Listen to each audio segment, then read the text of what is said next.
Remember that on Saturday, which was yesterday, the agitators for the Yoruba nation had their meeting.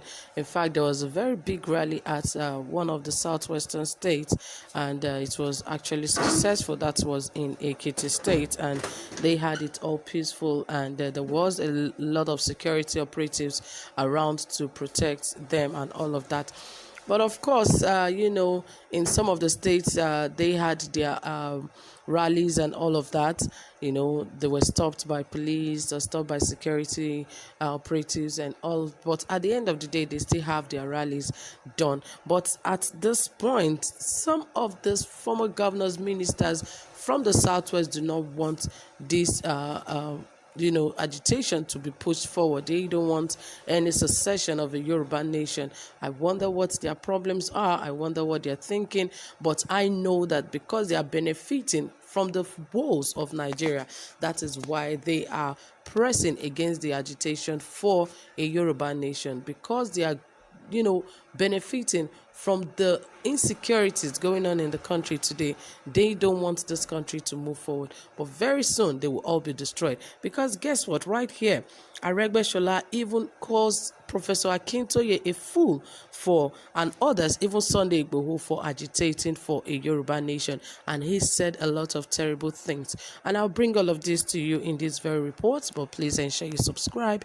Give this video a thumbs up, turn on the notification bell, ensure you like, and also share our videos. Yes, guys, without further ado, don't forget also that this is Saffron Media, and we are here to give you the best, the most trending, exciting, reliable, and authentic happenings in Nigeria, especially in the area of politics and many more. So ensure you stay tuned, relax, enjoy this report till the very end. Okay, right here it says Minister of Interior Rauf Aregbesola has been reported as describing Yoruba nation agitators as foolish. This sweeping description will encompass Professor Banji Akintoye, who leads the Yoruba World Congress, Sunday Igboho, and other canvassers for an independent Yoruba nation.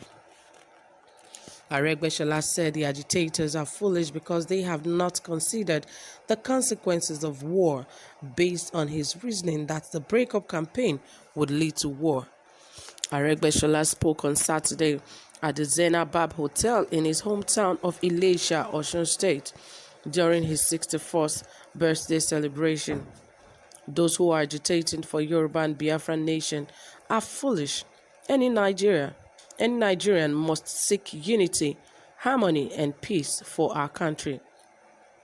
If we refuse to entrench unity, peace, and strength for Nigeria, Africans may be enslaved for another time. This is a country that God has created to liberate the African nation. Anyone who wants that should not trouble this country. Any right-thinking person should know that any problem against Nigeria will result in calamity and retrogression. Anyone who loves women, children, pregnant women, aged, people living with disabilities should stop the agitation. It will take Nigeria 50 years to recover from civil war. Anyone who still wants civil war for Nigeria should kill himself or leave the country. We must seek to support Nigeria. Everything may not seem right and fine, but we must find a solution to our challenges. Anything that threatens and creates a problem for Nigeria may cause backwardness for our country for 50 years, he added.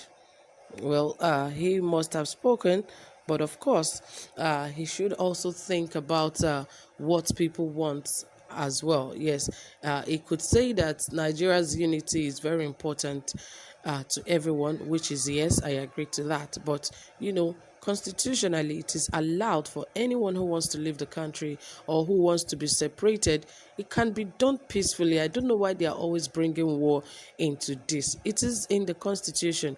If any person wants to live, or if any region wants to make a nation of their own, they can do it peacefully. Why are we always talking about war, war, war, and war? It just doesn't make sense, because whatever you think is exactly what is going to happen. Because, the mind is something that happens. It comes to reality when you keep speaking it. And that is how things are.